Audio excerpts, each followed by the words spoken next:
In this video, we're going over the 10 most common mistakes that are keeping people at intermediate to lower advanced. If you're struggling with your progression, feeling like you can't go and unlock higher level principles, I guarantee you're making at least one, if not more of these mistakes. So let's jump right into it, with the first mistake being using the upper body to shift from toe edge to heel edge. I see this all the time when snowboarding, and this is so problematic because it's making it so we're doing top-down steering. And when we're top-down riding, it's really challenging because I'm not getting any sense of what the snow's doing. Instead, I'm pulling my upper body one way, pulling my lower body other way, so I have a massive motion, and that's why we always want to make sure that we're pushing our motions from the ground up, not leading them with our upper body. What brings us into the second common mistake, and that is using the upper body to try and initiate turns. This is so unideal because when you go and rotate your upper body, it's adding a lot of twisting to your hips, twisting to your core.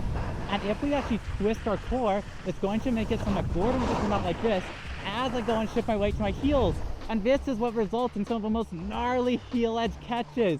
We want our motions to start on the ground up, push through them, and we can use that upper body to then expand into it. But we shouldn't be using the upper body to initiate them themselves. And that brings us into problem number 3, and that's looking over the shoulder. When you go and start riding and looking over top of your shoulder, it's elongating your core, pulling your weight out of the way. And this is going to make it so you can no longer move your upper and lower body independently. And if we can't move our lower body without our upper body need to follow, it's going to make us ridiculously rigid. And this is going to make us hyper rely on leaning to go over from one place to the other. Riding too squared. If you're focused on being squared on your snowboard, it's going to really limit your range of motion. It's going to make you ride sort of more timid and less relaxed. And that's because if I try to do a toe edge turn here, my squat just go over the shoulder. If I try to go and turn on my heel edge, it's really hard to get that initiated turn going. Where if I let myself be a little bit more relaxed and fluent, then when I shift my heels, I can keep my spot down. I'm using this hinge in my body, using the proper dynamics, instead of just focusing on being in a squared, stable position. Hyper relying on pushing the hips out in order to get into a toe edge. You've probably seen people ride like this all the time on the mountain. This is so problematic because it's making it so I have no ability to start moving my legs. It's making me so uncomfortable. That's why, while the hips are great to push back and forth to change edges, build power, we want to make sure that we're never going and pushing them hyperextended, feeling that flex in here. We don't want to be holding this position. Instead, we want to keep a little bit of hinge in them, a little bit of comfortability, so that way we can expand back and forth with ease. Over-relying on knees in order to go and get turns going. When knees are an absolutely fantastic tool for going and riding, if we try to use our knees in a more wild freestyle environment, it's shifting our weight in a way that isn't quite ideal. Because as I push my knees out, it's tilting my pelvic up. And this is straightening my core, making it so I'm going to be riding more like this. And if we try to jump from this position, it's not too ideal. The knees are the sprinkles, the chocolate sauce on top of the ice cream, but they're not the actual foundation themselves. A lot of people, when they're trying to squat down completely vertically, horizontally. And if we try to do this on a jump, it's going to really limit the range of motion, and it's just not going to be very playful and athletic.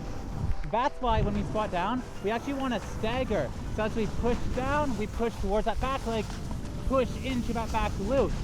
This is adding so many proper dynamics, and this is going to make it so we can explode with a lot more power and absorb a lot more impact.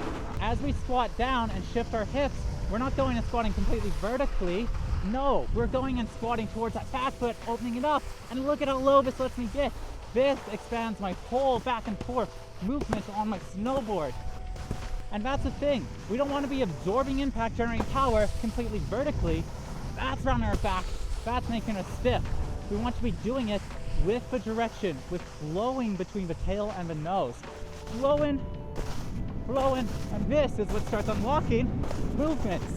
Every jump is basically a micro ollie where we start on one place and let the momentum itself shift us to the back foot. If we're in this position, we now only have this much range of motion to play with. So opening up your ability to expand towards the front foot, towards the back foot, that's what unlocks serious power and range of movement when snowboarding.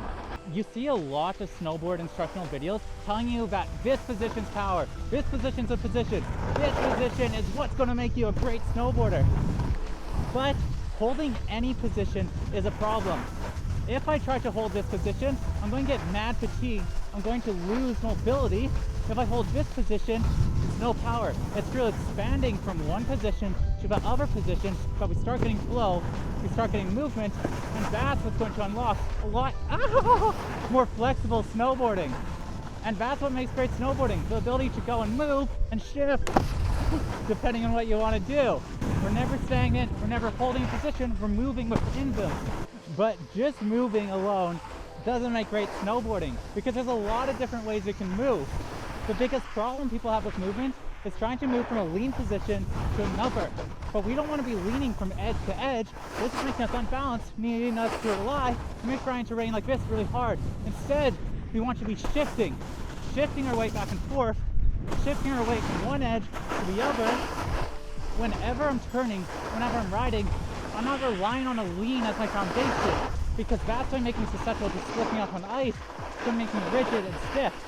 Instead, I'm centered over an edge, and I'm shifting from one centered position to another.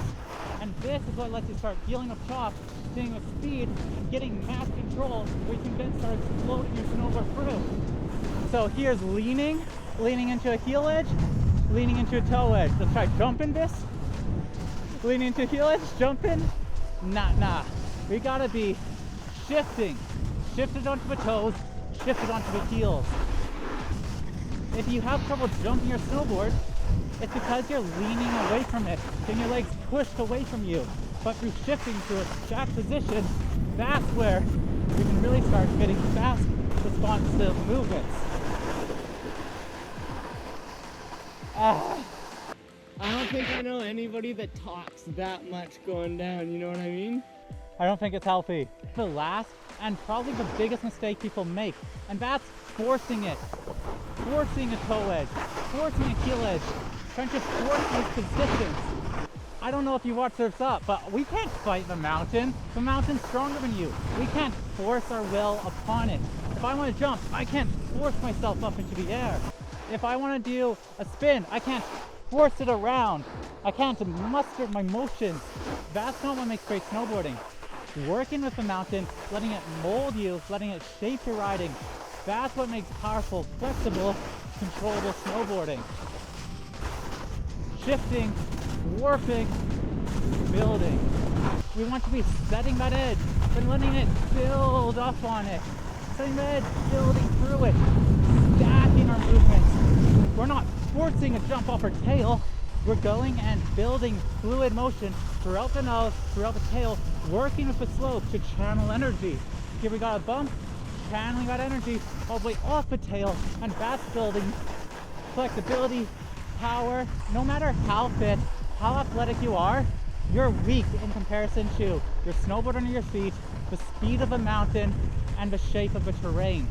So you'll get much more power, much more consistency by letting yourself be in a position that lets you go and warp around the terrain, shift around it.